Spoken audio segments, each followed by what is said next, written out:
Setiap tahun, jutaan orang di seluruh dunia berjuang melawan satu musuh yang sama, kanker.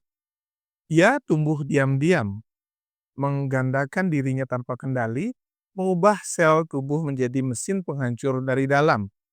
Dan di tengah pertarungan ini, manusia menemukan senjata yang ironinya, ia adalah racun yang menyelamatkan hidup, atau yang kita kenal sebagai kemoterapi.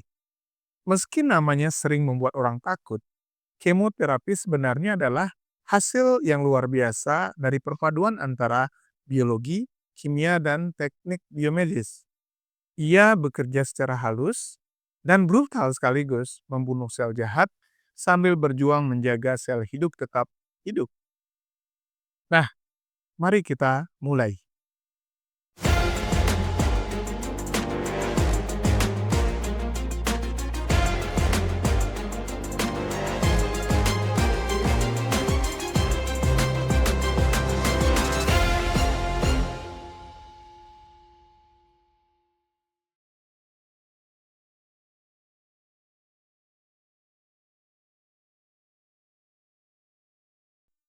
Secara sederhana, kemoterapi adalah pengobatan kanker dengan menggunakan obat-obatan kimia untuk menghentikan atau memperlambat pertumbuhan sel kanker.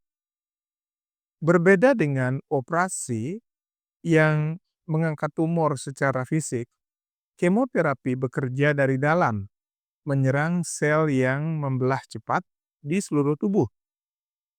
Karena sifat aslinya yang sistemik, kemoterapi dapat mencapai sel kanker yang tersembunyi di berbagai organ, termasuk yang tidak bisa dijangkau dengan pisau bedah atau radiasi.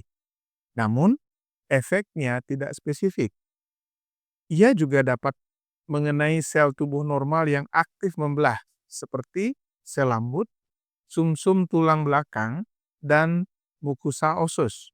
Sebab itulah yang muncul efek samping yang khas seperti rambut rontok dan mual-mual.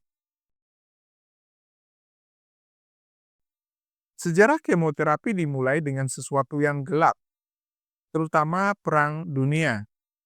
Pada awal tahun 1940-an, ilmuwan memperhatikan bahwa korban senjata kimia gas mustard mengalami penurunan drastis pada sel darah putihnya. Dari tragedi itulah lahir ide, jika gas kimia bisa menghancurkan sel darah dengan cepat, mungkin ia juga bisa menghentikan pertumbuhan kanker. Nah, pada tahun 1942, dua ilmuwan yaitu Louis Goodman dan Alfred Gilman mencoba mengobati pasien limfoma dengan derivat gas mustard dan hasilnya menakjubkan. Ukuran tumor mengecil. Itulah titik awal kemoterapi modern. Sejak itu, penelitian berkembang pesat. Dari racun perang, dunia kedokteran menemukan obat penyelamat nyawa. Pada tahun 1950 hingga 70, berbagai kelas obat ditemukan seperti alkylating agents, anti-metabolit, hingga antibiotik antitumor. Kini, kemoterapi menjadi salah satu pilar utama terapi kanker, bersama operasi, radioterapi, dan imunoterapi.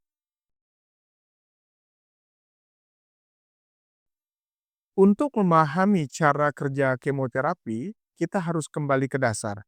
Sel kanker membelah jauh lebih cepat daripada sel normal. Obat kemoterapi dirancang untuk mengganggu proses pembelahan sel, baik yang dengan merusak DNA, menghambat sintesa protein, atau mengganggu metabolisme sel. Secara umum, ada beberapa mekanisme utama. Yang pertama adalah perusak DNA atau DNA damaging agents, seperti cisplatin dan cyclophamide. Obat ini menempel pada untayan DNA dan membuatnya tidak bisa bereplikasi. Sel kanker akhirnya mati karena gagal membelah. Yang kedua adalah penghambat sintesa. Contohnya adalah fluorouracil dan methotrexate. Obat ini meniru struktur pembentuk DNA, menipu sel kanker, lalu menghentikan pembentukan materi genetik baru. Yang ketiga, penghambat pembentukan mikrotubule. Seperti halnya paclitaxel dan vincristine yang mencegah kromosom sel kanker berpisah saat mitosis. Hasilnya, sel berhenti di tengah pembelahan dan akhirnya mati. Kemudian antibiotik antitumor, seperti doxorubicin yang mengganggu enzim penting untuk replikasi DNA dan menghasilkan radikal bebas yang merusak inti sel kanker. Hormon dan modulator reseptor. Untuk kanker yang dipengaruhi hormon seperti kanker payudara atau prostat, digunakan obat seperti tamoxifen atau leuprolide untuk menghambat sel hormon pertumbuhan. Semua obat ini bekerja dengan prinsip yang sama. Sel yang tumbuh cepat menjadi target utama.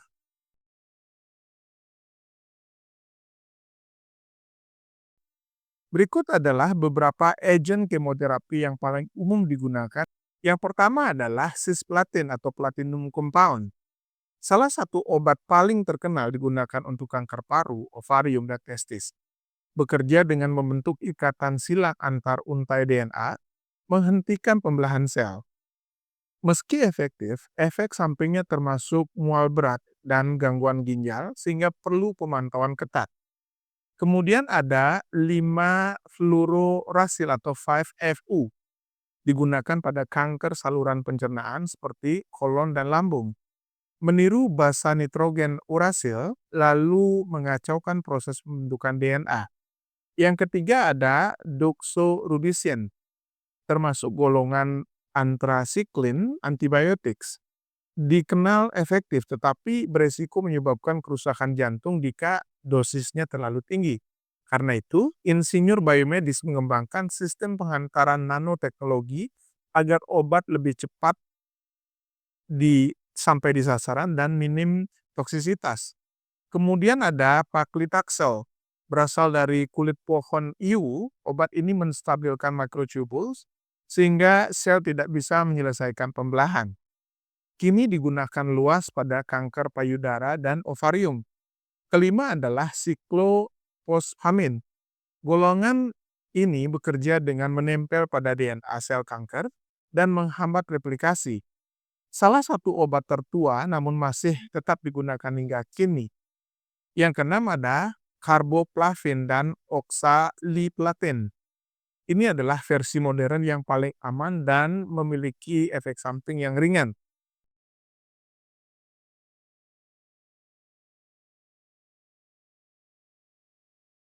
Karena menargetkan sel yang membelah cepat, kemoterapi juga menyerang sel sehat di tubuh, terutama sel rambut yang menyebabkan rambut rontok. Yang kedua, sel mukosa menyebabkan mual dan sariawan. Yang ketiga ada sumsum tulang, menurunkan produksi sel darah, menyebabkan lemah dan infeksi. Efek lain termasuk gangguan ginjal, saraf, dan fungsi hati. Namun perkembangan teknologi biomedis terus berusaha mengurangi efek ini dengan sistem penghantaran obat berbasis nanopartikel, liposum atau polimer cerdas yang hanya aktif di jaringan kanker.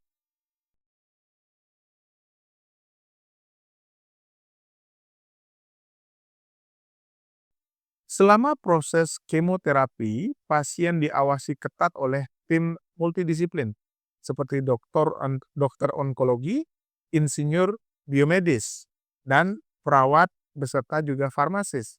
Sebelum pemberian obat, dilakukan cek darah lengkap, fungsi hati, dan ginjal untuk memastikan tubuh siap menerima terapi. Di rumah sakit modern, pemberian kemoterapi dilakukan melalui infusion pump dengan sensor aliran dan tekanan otomatis, memastikan dosis masuk dengan aman dan tepat waktu. Sementara, ruangan kemoterapi didesain dengan ventilasi khusus dengan sistem penanganan limbah kimia berstandar tinggi. Sebagai penutup, kemoterapi adalah contoh nyata bagaimana racun bisa menjadi obat, bagaimana zat yang dulu dibuat untuk menghancurkan, kini digunakan untuk menyelamatkan. Ilmu pengetahuan tidak selalu lembut, kadang ia keras, karena penyakit yang dilawannya tak mengenal belas kasihan. Dengan inovasi bioteknologi, Generasi baru kemoterapi kini lebih cerdas, lebih presisi, dan lebih manusiawi. Bukan sekedar menghancurkan kanker, tetapi ia mengembalikan harapan hidup jutaan orang di seluruh dunia. Maju Biomedical Engineering Indonesia.